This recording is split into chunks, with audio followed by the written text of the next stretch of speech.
Pemeriksaan refraksi subjektif upaya untuk menentukan, melalui uji coba dan kesalahan dengan kerja sama pasien, kombinasi lensa yang akan memberikan ketajaman visual terkoreksi terbaik BCVA pun peralatannya. Pertama, retinoskop atau autorefraktometer.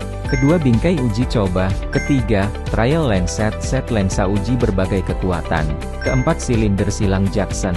Kelima, bagan Snellen. Keenam, tes duokrom. 7. Pinhole lubang jarum. Melakukan tes yang dimaksud oleh materi. Sebelum memulai refraksi subjektif, pastikan bahwa pasien duduk pada jarak 6 meter dari bagan Snellen. Pencahayaan di ruang pemeriksaan berada pada tingkat kecerahan yang nyaman untuk lingkungan dalam ruangan. Menyiapkan kacamata untuk pasien. Pasang bingkai kacamata uji coba dengan nyaman pada pasien, dengan menyesuaikan bagian hidung, jarak antar pupil IPD, dan jarak puncak untuk memastikan semuanya berada di tengah dengan benar. Pemeriksaan awal. Pemeriksaan dimulai dengan menguji BCVA pasien pada kedua mata secara terpisah, tanpa koreksi. Secara konvensional, mata kanan diuji terlebih dahulu. Sebuah penutup mata ditempatkan pada mata yang tidak sedang diuji.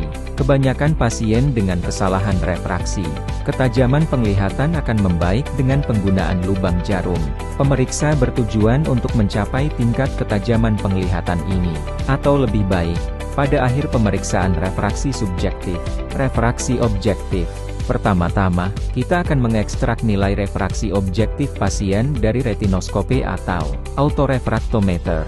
Misalkan refraksi objektif kita adalah sebagai berikut. Plus 3,0 per plus 1,00 aksis 180 derajat. Langkah-langkah. Proses refraksi subjektif melibatkan pasien yang memfokuskan pandangannya pada chart Snellen.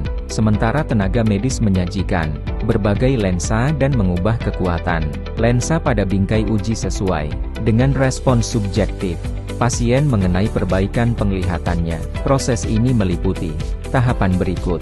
Pertama, penyempurnaan sferis. Kedua, penyempurnaan sumbu silinder. Ketiga, penyempurnaan kekuatan silinder. Keempat, uji diokrom. Kelima, uji keseimbangan binokular. Pertama, menyesuaikan lensa sferis. Minta pasien untuk fokus pada salah satu huruf di baris terendah pada grafik ketajaman penglihatan yang dapat mereka lihat dengan nyaman. Letakkan lensa sferis 0,25 di depan mata mereka, atau tanpa lensa lepaskan lensa sferis 0,25 atau sama saja. Huruf tersebut lebih buruk dengan lensa plus. Jangan berikan lensa plus. Sebagai gantinya, tawarkan mereka lensa minus 0,25. Minus ini hanya ditawarkan sebentar untuk menghindari akomodasi. Jika mereka segera melaporkan bahwa hurufnya lebih baik, tambahkan lensa minus 0,25 ke bingkai uji dan ulangi. Setelah menambahkan minus 0,25 dies, pasien mengatakan sekarang lebih baik dan penglihatan meningkat hingga 6/9. Nilai akhir lensa sferis adalah 3,25 sampai 0. 25 sama dengan 3,0 dies. Lepaskan kedua lensa sferis dan pasang 3,0 dies. Nilai saat ini di bingkai uji adalah plus 3,0 per plus 1,0 aksis 180 derajat. Dan penglihatan saat ini adalah 6/9. Penyesuaian sumbu silinder. Komponen silinder disesuaikan secara subjektif menggunakan Jackson Cross Cylinder JCC. Untuk memeriksa sumbu silinder dengan JCC, pegang pegangan JCC sepanjang sumbu S-ender bingkai uji, dan mintalah pasien untuk melihat huruf apapun pada optotipe 6/12. Tanyakan kepada mereka, apakah huruf terlihat lebih jelas dengan lensa 1 posisi kurang 1 pegangan sejajar sumbu, atau lensa 2 posisi 2 putar 180 derajat atau sama saja. Ke-1 uji 10 derajat ke arah sisi hijau JCC. Putar sumbu silinder bingkai uji. Sesuaikan pegangan JCC sejajar dengan sumbu silinder saat ini. Sekarang tanyakan lagi kepada mereka, apakah huruf terlihat lebih jelas dengan lensa 1 atau lensa 2 atau sama saja. Ini adalah titik balik. Sekarang, putar sumbu silinder bingkai uji 5 ke arah sisi hijau JCC. Setelah melakukan JCC, sumbu silinder akhir kita adalah 5 derajat. Setelah menyempurnakan sumbu silinder, DA silinder saat ini pada bingkai uji adalah plus 3,0 per plus 1,0 aksis 5 derajat. Menyempurnakan DA silinder, Kita sejajarkan sumbu JCC secara paralel dengan sumbu silinder bingkai uji. Tanyakan kepada pasien, posisi lensa 1 lebih baik atau posisi lensa 2 lebih baik? Atau keduanya sama? Tambahkan plus 0,25 dias ke silinder bingkai uji.